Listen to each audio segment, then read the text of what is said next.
What is up, guys? Welcome back to the channel. This is part number 3 of the new Excelsior roof build. If you guys haven't seen the other 2 parts, make sure you watch those because this is picking up right after part number 2. I'll link those in the card right here, so make sure you go check those out. If you have seen them, buckle up. We're getting right into part number 3. In the last part, we had just finished up doing the passenger side buildup of the clay. We, of course, did all of our masking ahead of time, and the buildup went really well. I've got a shape that I'm super happy with. Again, if you haven't seen that in part number 2, go back and check it out so that you can see the shape that we did here for the passenger side. In this part, we're basically going to be doing part number 2 times 2 on the other side. Not going to be showing too much of the buildup process because you guys have already seen that in part number 2.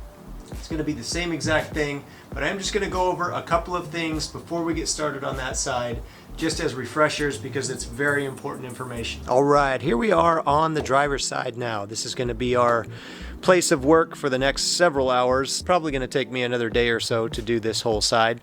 But I wanted to point out again as we get started here, the masking. I've already gone ahead and duplicated all of the masking that we did on the other side and across the center section, which is going to be fiberglass as well.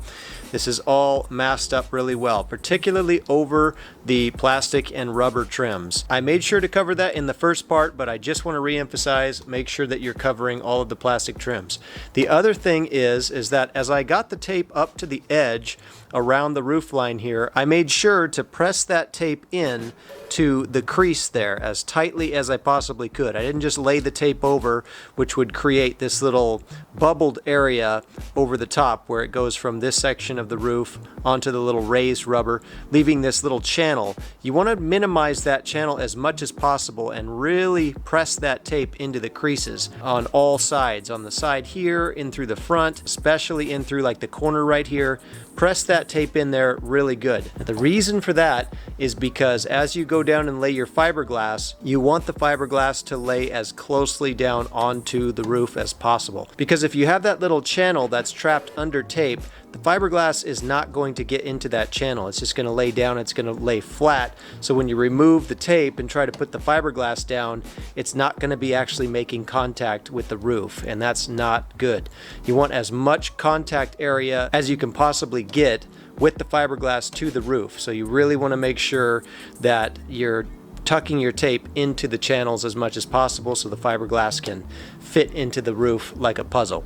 Okay, so all the way around I made sure to really get the tape in the crease. And then through the back here, where the back of the roof ends and there's this little channel between the back hatch and the roof line, there's a channel right here. You really want to make sure that you're, first of all, covering with the tape so that resin doesn't go down into the channel, but you don't just want to lay the tape over like that because it's going to lift up and your fiberglass is not going to be following the shape of the actual roof. So what you do is you lay your tape down, push it down into the channel, and then get it to come up and flap over onto the other side so that it is completely conforming to the shape of the roof and you're not going to lose any of that fiberglass contact on top of the roof. Hope that's making sense for you guys. Just make sure when you lay your tape down, you're paying very careful attention to the edges and make sure your tape is really laid down. Okay. The other thing is that I already went ahead and did all of my lines. So as you can see here, I took a Sharpie marker and just put lines over packing tape exactly where I'm going to be laying my clay up. So I have 2 lines here specifically. This wider one here is for my template. So that's where I'm going to be laying up the template that I made in the first part. Okay, just like that. I'm going to be following that line and adhering it to the roof with the packing tape.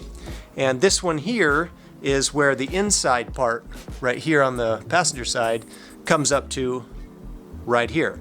So I went ahead and put those lines in ahead of time, which I didn't even have when I did that one. So this is actually going to help me maybe even get this done a little quicker than the other side. So if you can, make sure you get your lines in ahead of time before you start laying up your clay. It might just save you some time. All right, so I'm going to go ahead and get the template fixed onto the roof. Same process as we just did. Start laying up the clay little by little and shaping just like that one.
got the primary buildup all done on the driver's side here. It's looking really good, nice shape, as close as I could get it to the passenger side by eye for right now, although we will be taking one other step before we go into fiberglassing to ensure that the symmetry is correct or as accurate as we possibly can. We're going to cover that a little bit later.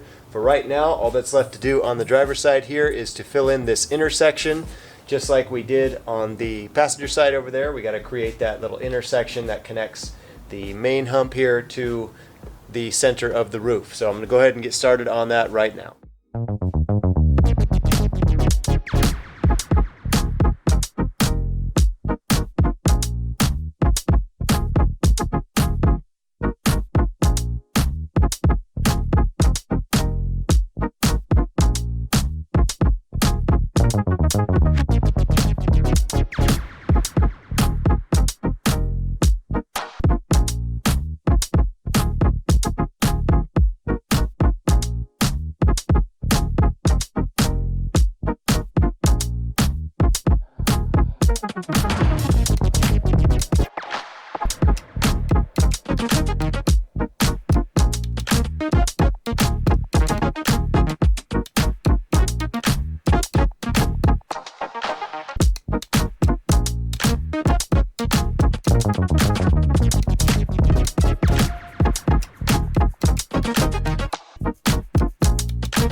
Alright guys, so as you can see, we have finished up the driver's side sculpt completely now. It looks great.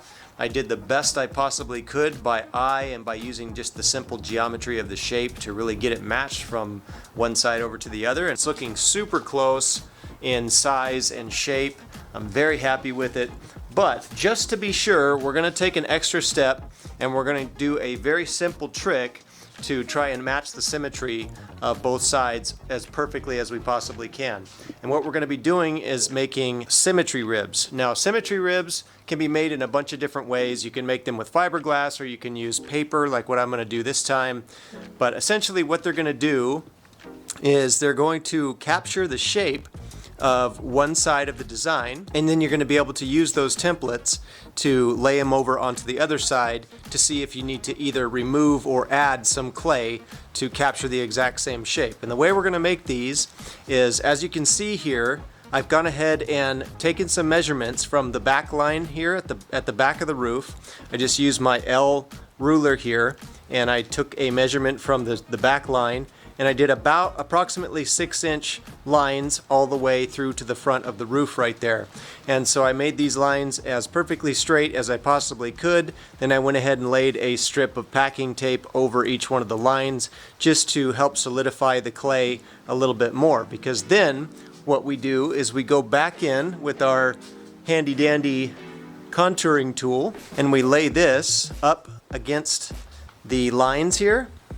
For example, this back one, I just lay it very carefully. Of course, it's still clay, so you don't want to press down with a lot of pressure, but I lay the contouring tool onto the line and I make sure to capture a detail on the body of the car that we know is going to be exactly the same. So in this case, the A-pillar is going to be the exact same shape on both sides. So that's really going to be my anchor point. And then lay it across that line as carefully as we can and make sure to press down all of these to get the specific shape of that section. And I'm going to continue to do that for each one of these. And after I get the shape of each one, I'm going to take that shape and I'm going to translate it onto a piece of my cardstock there. So I've already gone ahead and completed this on that back section, and it looks like this right here. Okay, so when I trace that shape onto the cardstock, I can then lay the cardstock and it fits just perfectly, just like that. And if I had both hands, I could straighten it out and you'd see that it's actually perfect all the way across. So then I can take this, go to the other side, flip it around, take those exact same measurements that I have on this side over there and lay up my templates one line at a time.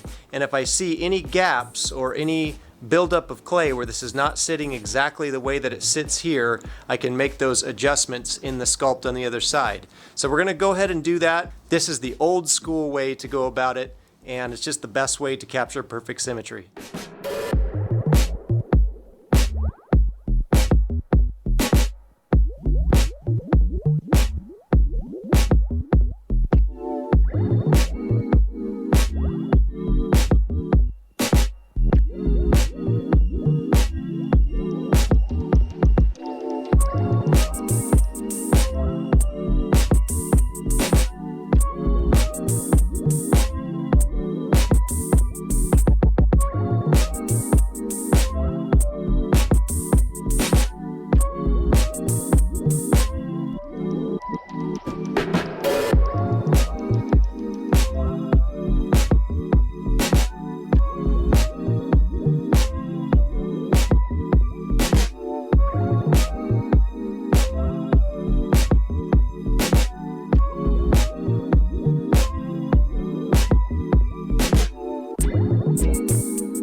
Okay, so here we are back on the driver's side, and you can see I've got all of my lines, the same exact measurements that I took on the other side. I just did the exact same measurement, taking from the back of the roof line right here and just measured it out exactly the way I did on the other side. So I have 5 symmetry ribs that I've made now. You can do more than this if you want. If you really want to get the shape more perfect, obviously you're going to make more of these. You can make fewer. If you don't even want this many, you can just do like 3. It really just depends on how accurate you want your symmetry to be. And really, the more simple the design, the less of these you're going to need. And obviously, the more complex the design, the more I would recommend that you make. For the purpose of what we're doing here, because it's just pretty much a simple shape, I felt like 5 was going to be sufficient in order to get very approximate symmetry from both sides. Another thing to consider too is that you can make some symmetry adjustments in the fiberglass stage. If you don't get this part perfectly 100% symmetrical in the clay, it's okay. You are better off with a little excess clay as opposed to not enough clay though, because once you fiberglass it, it's going to be a lot easier to sand down that excess shape as opposed to having to add additional fiberglass to the shape to try and even it out on both sides. So definitely take that into consideration. Get it as best you can in the clay, but you can do some refinement in the fiberglass stage as well. Alright, so I'm going to give you guys a look at how exactly these symmetry ribs work. I've got the first template, which is the one that's furthest to the back here. I'm going to lay it up on the A-pillar first because I know that's a registration point that matches exactly on both sides. And then I'm just going to lay it down, and we're looking really, really good for this first rib right here. Looking awesome. I don't think there's going to be any adjustment necessary at all. So perfect on the first one. Second one, I am expecting to find something here along the way. I'm not sure where yet, but I am expecting to find some discrepancies. Let's see, second one, also looking very, very good. Tiny little insignificant gap up toward that centerpiece right there. That's not going to make a big difference. Remember, you don't need to worry about tiny little gaps, tiny little differences. That stuff can be easily ironed out in the fiberglass. It's just the big stuff. Like if there's any huge gaps or any areas that are way taller than the other side, that's when you need to go in and either shave down or add a little bit of clay. The little stuff, like tiny little gaps here and there, don't even worry about it. It's not going to make a difference. The fiberglass, that's going to be taken care of in the fiberglass stage. So moving on to number 3 here, let's take a look. If anywhere, this is about where I would expect to start seeing some problems. And sure enough, okay, so on number 3, we've definitely got a little bit of an issue. It's not bad toward the back, but in toward the front right there, there's definitely too much clay right there in the front. So this area here needs to be shaved down a little bit. So I'm looking to touch this front portion with the roof. So I have 2 registration points on each one of these ribs. I've got this one, which is the A-pillar, and this one in the front, which actually lays flush to the roof. This one lays down on the A-pillar in the back, but this one here is not making contact with the roof, if you guys can see that, which means I need to take down the clay wherever there is major contact, and that's going to be right here in this area here. It looks like I need to take down at least a 1/4 of an inch of clay right there. So we know we have a little bit of work to do on number 3. Number 4, probably going to be pretty bad too. Yep, same deal. So it's a 1/4 inch too thick from about the 3rd template all the way up to the front. So definitely need to make that adjustment because I do have a lot of gap in through the center here as well on number 4. A little bit of that will be alleviated once I get rid of the bulk in the inside there, but I am going to need to also fill a little bit of clay right here. A 1/4 inch gap is a little too much for me, so I'm going to end up adding a little bit right there. And for number 5, let's see how we did. Alright, so number 5, the body of number 5 is perfect. It's great, don't need to make any adjustments, but in through the front, I definitely need to add clay right in here in this section. Okay, I got another 1/4 inch gap right there. Okay, so I'm just going to go one at a time. The first 2 are great, don't need to make any adjustments to those, but from 3, 4, and 5, I'm going to go ahead and make the adjustments necessary. Definitely need to add clay to the body area of number 4 and shave it down in the intersections on 3 and 4. Number 5, just need to add clay to this intersection right here. Alright, I have just finished making all of the necessary adjustments to ribs number 4 and 5. 3 is also looking really great after having moved some of the clay bulk over from this section here back to fill in that little 1/8 inch gap that we had at rib number 3. So now we are looking absolutely amazing. As I lay each one of these up, here's number 1. Number 1's looking perfect. Number 2, perfect. Right there. Number 3 is now looking awesome. Right there, still a tiny little gap in there, but no big deal. That's going to be handled in the fiberglass stage. No worries. Number 4, you guys can see this. Absolutely perfect. We've completely closed that 1/4 inch gap that we had there in the main body section of the 4th rib. And number 5 is also fitting absolutely perfectly. This one was already looking awesome. I just needed to add a little bit of extra clay in the graduation area here down to the center of the roof. So we are now officially done. We have achieved the best possible symmetry between the passenger side and the driver's side now. So we are now officially done with the clay sculpt, and in theory we can now move into the fiberglass stage. However, before we do that, and this is something that I always do whenever I'm using clay to sculpt anything, is I sit on the design overnight. I never just finish something and then just start fiberglassing it right away. I always let the night go by, get up the next day, and then come out here and see what I think about the design, and I'm going to do that also in this case here with these. I'm liking it, but I want to give myself adequate time to really make sure that it's the right size that I want. And I really think that I'll be able to determine that by coming out tomorrow morning with a fresh set of eyes and taking a good look at it. As I step back here, it's no doubt looking super dope, and I really do like it a lot. You can really see how much more aggressive that roof line now looks. The only thing is I'm still trying to adjust to whether or not it's a little too tall. From the back, I really love it. You can see it's got that supercar type of look, little Koenigsegg-ish type of roof look that I'm going for. Nailed it. But if anything, I might want to just take a little bit of the height out of it after I got both sides done and the symmetry all dialed in. I took a good hard look at it, and I want to just give myself a little bit of time to come out here and look at it tomorrow, and I may just end up taking off a little bit of the height. It wouldn't be a major adjustment. I'm talking like maybe a ½ inch at the most that I would lower the center sections of the humps down a little bit. I would still keep the same design, same general shape and everything to it, but just to take a little bit of the height out of it, just a little bit. I actually think that might even be better.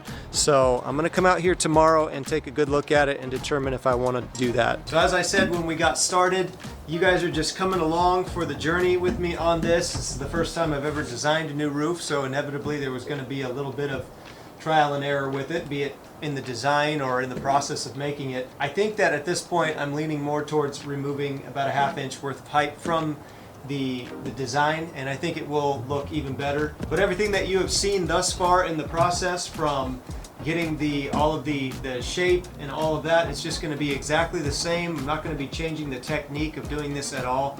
I'm just going to be removing a little bit of the clay, I think, and then I'm going to make new symmetry ribs and just do that whole symmetry capturing deal on both sides again. Probably won't even put that on camera. It's just going to be the same thing that you guys have seen up to this point, just going to be a little bit smaller, and then we'll move into fiberglassing finally. I'm very excited about that. I hope you guys are enjoying this thus far. Let me know down in the comment section what you guys think. Does it look a little bit too tall? Would you leave it the way it is? I always love getting your guys' feedback one way or the other. In any case, that's going to do it for part number 3. Give me a like, and if you're not subscribed, be sure to subscribe and hit that bell notification so that you will catch the next part as it comes up.